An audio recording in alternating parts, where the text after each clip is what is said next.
अस्सलाम वालेकुम। उम्मीद है कि आप खैरियत से होंगे। आज मैं आपके लिए बहुत ही डिलीशियस सी रेसिपी लेकर आई हूँ, मटन कढ़ाई की रेसिपी।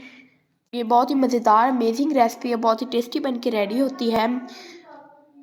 तो हम बिल्कुल रेस्टोरेंट वाली बना के तैयार करेंगे, तो रेसिपी का कोई भी पार्ट मिस मत कीजिएगा। आइए इस रेसिपी को बनाना स्टार्ट करते हैं। पहले हम प्रेशर कुकर में ऐड करेंगे 2 टीस्पून कुकिंग ऑयल। हम इसमें ऐड करेंगे 3 पाव मटन। अब हम इसमें ऐड करेंगे 1 टीस्पून अदरक लहसुन का पेस्ट, यानी कि जिंजर गार्लिक का पेस्ट। लहसुन का पेस्ट बिल्कुल हमने फाइन चॉप्ड करके इसमें डालना है। 1 टीस्पून सॉल्ट यानी कि नमक। और अब हम अच्छे से मटन को इसमें 2 मिनट के लिए भून लेंगे। तो जी यहाँ पे मैंने मटन को जो अच्छे से भून लिया है। हम इसमें 4 कप पानी ऐड करेंगे, उसको कवर करके मटन को गला लेंगे तकरीबन 25 मिनट के लिए मीडियम फ्लेम पे। इस तरह से भी अपने कुकर में मटन बनाते हैं उस तरह से बना लें। के साथ हमेशा बहुत ही एहतियात से काम करना चाहिए। जी यहाँ पे मैंने मटन को 25 मिनट के लिए प्रेशर कुक किया है। ये अच्छे से पक चुका है। खाना स्टार्ट करते हैं। इसके लिए हम एक पैन में ऐड करेंगे mustard oil 1/2 cup. Mustard oil को हम अच्छी तरह से जला लेंगे और फिर हम इसमें ऐड करेंगे मटन को हम अच्छे से ऑयल में 2 मिनट के लिए भून लेंगे। अच्छी तरह से भूनना है लो फ्लेम पे रख के। मटन कढ़ाई बहुत डिलीशियस बन के रेडी होती है। मटन को मैंने अच्छे से भून लिया है। अब हम इसमें ऐड करेंगे टमाटर। तो 5 से 6 टमाटर जो है बड़े साइज़ के, उनको हाफ में कट करके इस तरह से रख देंगे। सिंपल से हाफ कट में टमाटर को इस तरह से काट के इसमें डाल देना है।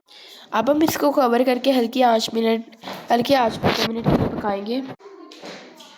2 मिनट के बाद टमाटर जो है वो बहुत अच्छे से सॉफ्ट हो जाएंगे।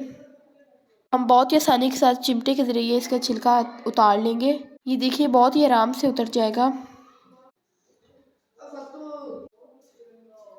ये देखिए इस तरह से बहुत ज़्यादा इजी हो जाता है ये काम। यहाँ पे टमाटर के मैंने छिलके जो हैं वो उतार लिए हैं। अब हम टमाटर को जो अच्छी तरह से भून लेंगे। टमाटर को इसमें अच्छी तरह से घुल जाने तक इसको अच्छे से भून लेना है।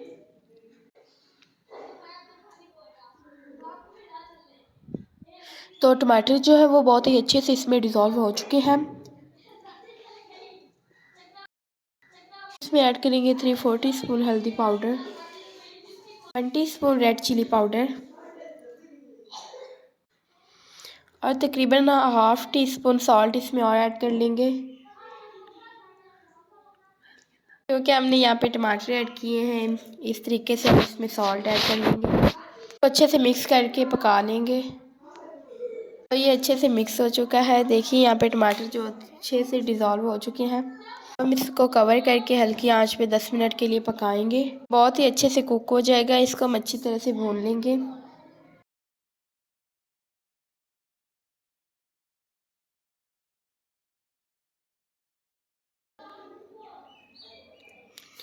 अब हम इसमें ऐड करेंगे 1 टीस्पून ब्लैक पेपर पाउडर यानी काली मिर्च पाउडर, 1 टीस्पून धनिया पाउडर, 1 टीस्पून ज़ीरा पाउडर यानी कि क्यूमन पाउडर। इसमें डाल के हम इसको अच्छे से मिक्स कर लेंगे। तीनों स्पाइसेस कढ़ाई में बहुत ही इम्पोर्टेंट होते हैं, इनसे बहुत अच्छा फ्लेवर आ जाता है कढ़ाई में। तो हम अच्छी तरह से भून लेंगे।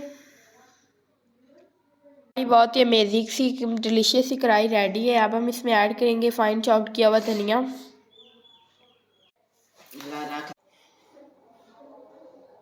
थोड़ा सा फाइन कटा हुआ अदरक यानी कि जिंजर, हरी मिर्चें गोल स्लाइस में कट करके इसमें ऐड कर लेंगे। और इस तरह से हमारी जो बहुत ही मज़ेदार सी कढ़ाई जो है वो बिल्कुल रेडी है। खाने में बहुत टेस्टी होती है। इसको अच्छी तरह से मिक्स कर लें। तो इसके बाद हम इसको सर्व करेंगे। इसको हम कढ़ाई में सर्व करेंगे इस तरह। बेसिकली सलाद और रायतों के साथ सर्व की जाती है और बहुत ही मज़ेदार बनती है ये। तो जी यहाँ पे मैंने आपको बहुत ही यम्मी और रेस्टोरेंट स्टाइल कढ़ाई बनाना सिखाई है। आपको ये क्विक सी और डिलीशियस सी रेसिपी मटन कढ़ाई की रेसिपी पसंद आई हो तो हमारे चैनल को लाइक एंड सब्सक्राइब ज़रूर कर दीजिए। मिलते हैं नेक्स्ट रेसिपी में। अल्लाह हाफिज़।